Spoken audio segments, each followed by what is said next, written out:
Alright, here we are with the XD45 trigger upgrade project I'm currently undergoing here, or undertaking, you probably should say. This is a stock trigger in here. PRP reduced power trigger and sear spring kit did arrive last night. I got that put in the gun. So we've got that done, ready to go, waiting on the Freedomsmith Fat Daddy trigger to show up later today and get installed. So we're looking forward to that. Try to make some marks here on the trigger guard to sort of document what we have existing. I know it's going to be a little bit hard. The geometry on the Fat Daddy is going to be a lot different than the stock trigger, but we might be able to get some information from it. But basically we've got our resting position of the trigger. Right here is the reset. All the way over here, that's the take-up. So if we can reduce some of that with the Fat Daddy trigger, I'm going to be pretty happy with that. And we've got the trigger brake right here, and on the back side of it, the over travel, which doesn't appear to be very much, but removing some of that would give the trigger a much better feel. With the spring kit in there right now, I don't have a trigger scale here, but it's reduced the trigger pull down to what I could compare to other firearms I've shot in about a 4.5 to 5 pound range. Probably on the lower end of that. Done a good bit of polishing on the internals on this one, so the trigger is running pretty smooth, so it should be helping. But to give you an idea of what we've got the resting trigger right there, and there's the take up, and going to the brake and the over travel. Then the reset, it's right there. Might have noticed that the trigger was moving a little bit rough. That's another thing that I'm hopefully gonna fix here.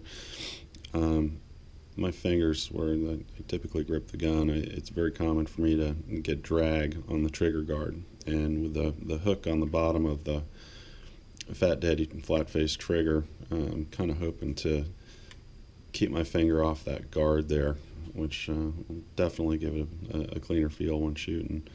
So hopefully we'll get some of that. Looking forward to finding out. But there's the reset.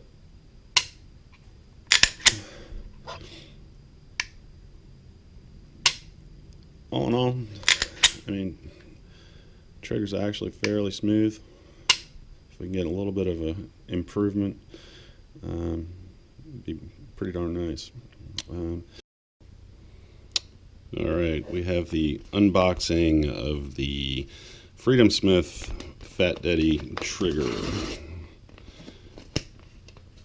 Post office just stopped by and brought the new toys.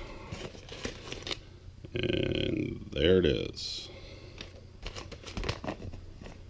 Nothing else in the package. Got this guy in a Ziploc.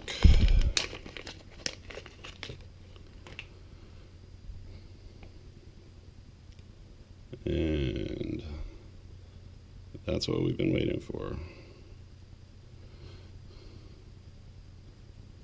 Nice feeling piece. It is aluminum. Anodizing looks halfway decent. Safety springs installed. There is no trigger spring, but that's already in the gun. And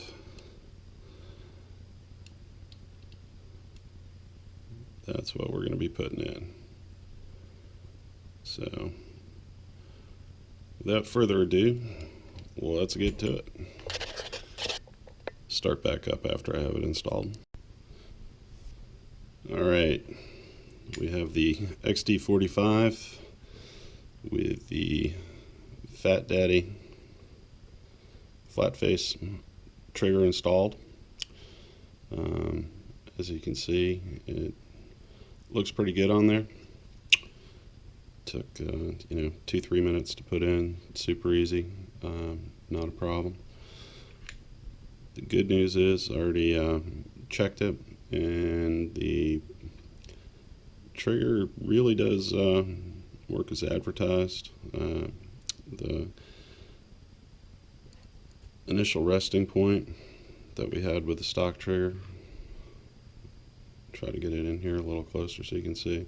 The trigger was sitting all the way out here at this mark, so just to get on the trigger you had to go farther out. That's been a big improvement. It's basically sitting on, that's the reset point with the factory trigger, so that's pretty nice, like that.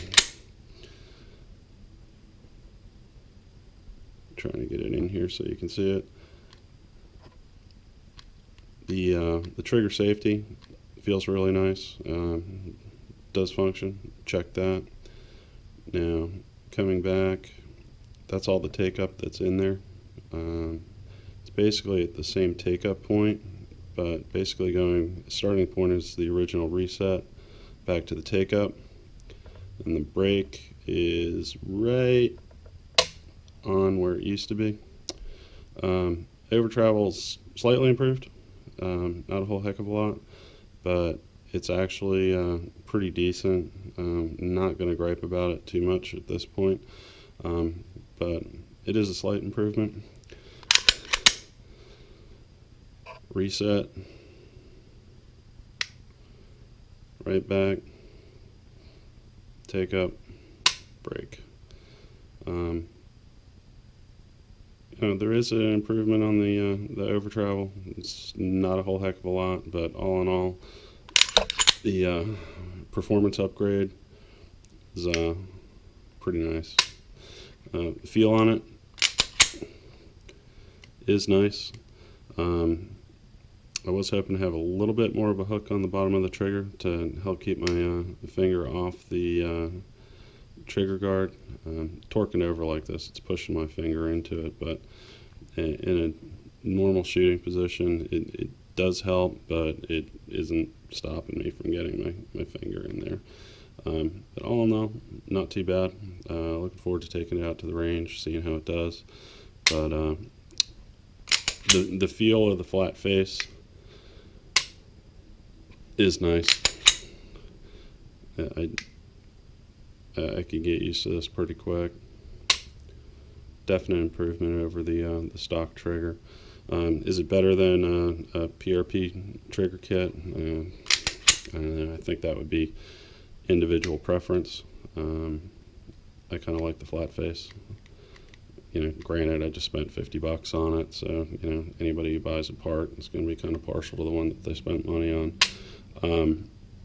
But it's pretty darn good for, I think it was $53 delivered, plus $12 for the Powder River Precision reduced power trigger and sear spring kit.